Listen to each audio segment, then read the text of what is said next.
You touched on Olu as a mentor. When did that start? How did you go to him? Did he come to you? And how did that relationship kind of evolve? He was really good at like coming to me. Like you could tell when someone's having a bad day, someone's having a bad practice. But as soon as I stepped on campus, he got his phone number, and it was over from there. It was whenever I needed anything, he was there. In what way? Like, how did he manifest that? How did he do that for you?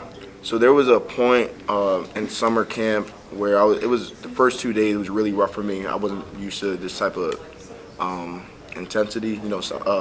Spring ball is a good warm up, but there's nothing like camp. So I had a little bit of a rough time the first week, and Olu and Caden, like after every practice, even after like certain drills, they pull me aside. They're like, the best players go through this every day. So like knowing that they went through those like sort of things, and knowing like Olu's journey, and that's another thing he talked about. Like he didn't come in and start right away. He came in and he had to really earn his stripes. So that's another big thing. Like other guys talking on their journeys and how like that can compare to yours.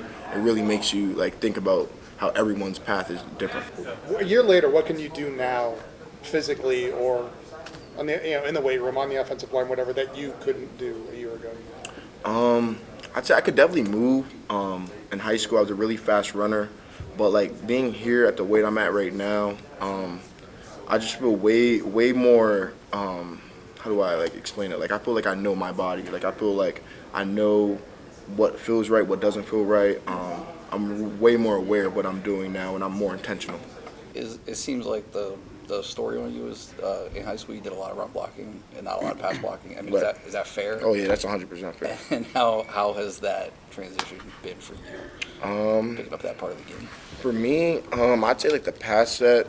For me, it wasn't like too hard to learn, just because I feel like I like to say my footwork is pretty good. It was easy to pick up, but I'd say like the not necessarily the playbook, but the scheme, the next level of football. There's a lot more to football than just pulling left and pulling right. And we were really good in high school. We did a lot of good things, but I wasn't prepared for what the next step was. Whether that be we do like play action here, we do drop back sets, and I just wasn't prepared for that just because we were so good at running the ball.